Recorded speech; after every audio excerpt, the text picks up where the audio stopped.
Good day and welcome to Islandstats Sports. I'm your host, Earl Baisden, and now to the top stories. We lead off with Nikki Wells' Huddersfield Town have appointed former Borussia Dortmund coach David Wagner as their new head coach. The 44-year-old replaces Chris Powell, who was sacked on Wednesday with Town in 18th place in the championship table. He had previously been linked with rejoining ex-Dortmund boss Jurgen Klopp on the coaching staff at Liverpool. Academy manager Mark Illis will be in charge of the team for Saturday's championship derby against Leeds, with Wagner to take over on Monday. Just after announcing that its would-be Rio roster will be venturing to Bermuda this January for the Rio acclimation camp of sorts, the Danish Swimming Federation has announced what names will actually be appearing on its 2016 Olympic roster. Just unveiled today is a group of 5 familiar swimmers who will comprise the Danish Olympic team in Rio. Janet Osset, Lot Fress, Rick Panderson, Mai Nelson, and Vic Brummer are the 5 elite athletes selected by the Danish Athletic Association in cooperation with the National Swimming Association's team. Bermuda, Cuba, Puerto Rico, Jamaica, Trinidad and Tobago, Haiti, Dominican Republic, and Barbados have qualified for the final round of the Caribbean Football Union Women's Under-17 qualifiers, which is scheduled to start November 13th through to the 18th in Puerto Rico. Nikita Robinson, the Bermuda women's national coach who will be assisting Erin Denkins on the trip, talks strategy. We continue to work on the tactical side of the game, and that for me is motivation in itself, especially when you see it come off in a game or in a match. Like tonight, a few of the things that we worked on Monday, and some of the girls did extras yesterday with me, and to see them actually doing that in the game. Our main motivation, though, is knowing that the gap at the U15 and U17 level between Bermuda and the rest of them is not that wide. Meanwhile, Thomas College senior midfielder Trey Ming has earned the North Atlantic Conference Men's Soccer Player of the Year honor, while sophomore Willie Clemens was named to the All-NAC second team. The 28th Rugby Classic is all set.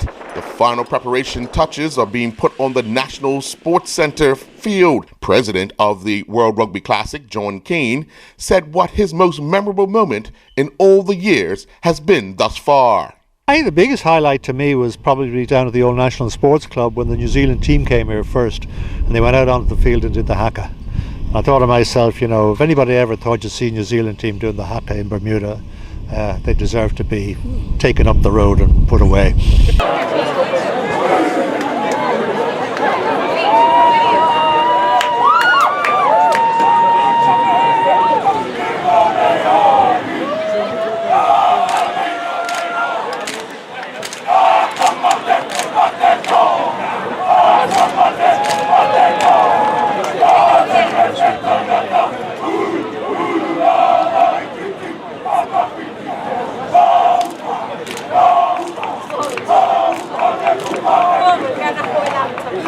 Staying with rugby news, the Ariori High School Sevens League got underway at the police field yesterday evening with a total of 7 matches played and 45 tries were scored. 3 matches were completed in the under-16 division, with Salters Grammar School picking up 2 victories while the Barclay Institute won 1. Cedar Bridge Academy went winless on the day. In the under-18 division, Bermuda Institute won both their matches, with Cedar Bridge Academy and the Barclay Institute both recording a win each, and the Salters Grammar School did not pick up a win. So, in the under-16 division, Salters Grammar School defeated the Barclay Institute 4-1. Salters then defeated Cedar Bridge 4-1. Cedar Bridge went down 5-3 to the Barclay Institute. The Barclay Institute defeated Salters Grammar 5-3 in the under-18 division. Bermuda Institute defeated Cedar Bridge 4-0. Cedar Bridge then defeated Salters 9-0 before Bermuda Institute defeated the Barclay Institute 5-1. Bermuda Bowl Hockey League season resumed at the PCC hockey rink with a doubleheader last evening that produced a total of 14 goals. In the opener, the Vancouver Giants defeated the Gantio Olympiads 4-1.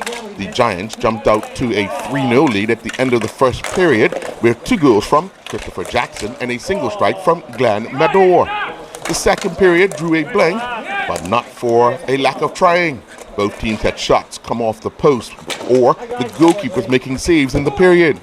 The third period produced 2 goals, 1 for each team. Jacob Amlong pulled a goal back for the Olympics, while Warren Miller restored the Vancouver Giants' 3-goal lead in their 4-1 victory. In the nightcap, the Tri-City Americans edged the Serena Sting 5-4. Only 2 goals were scored in the first period, 1 for each team, as the Tri-City Americans took the lead when Joe Neal scored. But the Sting would draw level with a goal off the stick of Jeffrey Engelman. The two teams scored 2 goals each in the second period to make the score 3-3 with 20 minutes to play.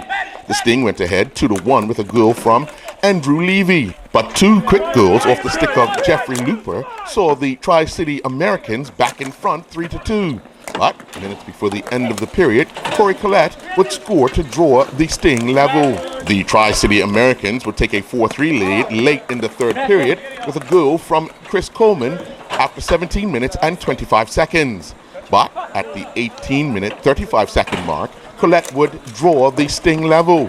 Just as everyone was preparing for overtime, Christopher Merritt popped up and scored the winner for the Tri-City Americans at the 1937 mark, leaving the Sting only 23 seconds on the clock to try and get an equalizer that never materialized.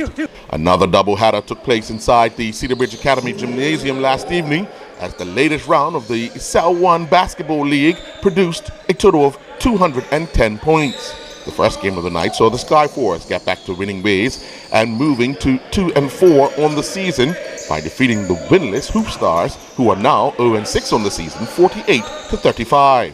Jameer Trott scored 12 points to lead the Skyforce to victory, while the Hoop Stars was once again led by youngster Jan Sutton with a game-high 14 points.